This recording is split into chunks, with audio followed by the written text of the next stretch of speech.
Ko'pchilik foydalanmasligini sababi hozirgi ayniqsa mana 10 yil, 15 yil ichida boshida tushuntirib aytildi. Xaltova to'g'risida salbiy fikrlar ko'payib ketdi. Salbiy fikrlarning ko'payishiga asosiy sabab alternativ meditsina. Alternativ meditsina haqiqatda ishonchsizroq meditsina, chunki bu meditsina na falsafiy yo'nalishi bor, na diagnostika usullari bor, na davolash usullari bor. Taxminga asoslangan davolashlarga kiradi. O'shaning uchun ko'pincha xato ko'p bo'ladi, tuzatish. Undan tashqari, hozirgi tabiblar juda ko'pchiligida hattoki to'g'risini aytadigan bo'lsa, maktab programmasidagi anatomiya, fiziologiya ma'lumotigacha yo'q. Shuni hisobiga salbiy fikrlar xalq tabobatiga nisbatan juda ko'paygan.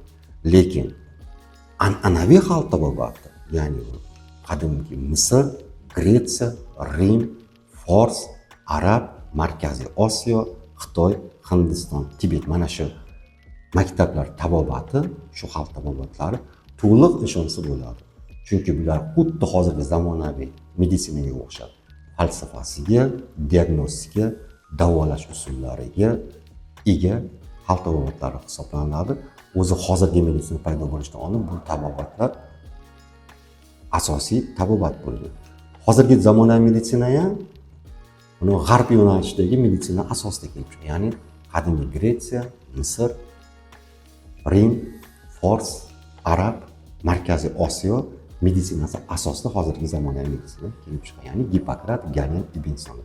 Ibn Sinoning qonunlari 17, hattoki 18-asrgacha ham Yevropa davlatlarida asosiy meditsina qo'llanmasi bo'lgan. Qo'llanmasi bo'lib kelgan. Ya'ni hozirgi meditsinani otasi bu g'arb yo'nalishidagi tabobat. Endi xuddi shunday sharqiy yo'nalishda tabobat bor, bu Hindiston, Tibet va Xitoy tabobatlari. Bular ham o'ziga yarasha chuqur falsafiy, tabiat qonunlariga asoslangan diagnostika usullari. Misol uchun Hindiston, Tibet yo'nalishida Xitoyda 40 xil diagnostika usuli bor. 108 xil davolash usullari bor.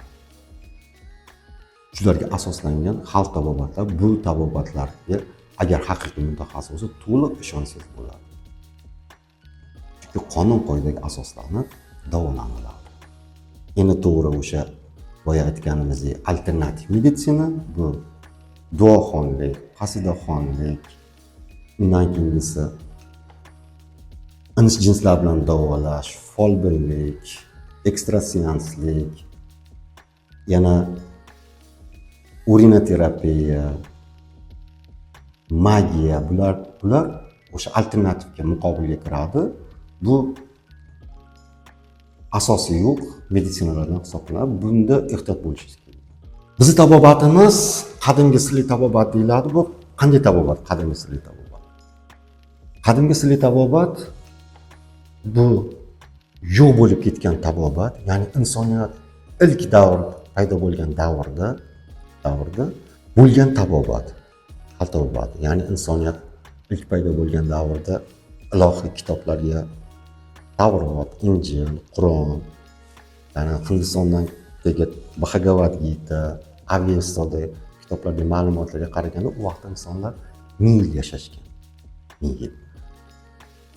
Tufongacha bo'lgan davrda 1000 yilgacha yashashgan.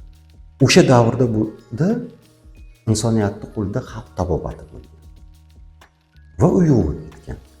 Hozirgi vaqtdagi xalq tabobatlari barchasi o'sha tabobatda kelib chiqqan. Ya'ni yo'q ketgan tabobatni tomiridan chiqqan 3 ta yo'nalishdagi maktab, 3 ta yo'nalishdagi tabobat, xalq tabobati o'sha qadimgi sirli tabobatdan kelib chiqqan.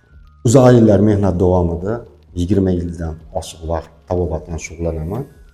Turli xil tabobatlarni o'rgandim, harta xalq tabobatlarini. Shunda bitta savol o'ylantirib qo'ydi. 3 ta yo'nalish, uchovi 3 xil falsafiy nuqtaga ega. Qaysinisi to'g'ri, qaysinisi noto'g'ri, qaysinisi haqiqiy zamonaviy meditsinaga to'g'ri keladi? Dastlab g'arb tabobati zamonaviy meditsinaning asosi bo'lgani uchun to'g'ri deb hisobladim.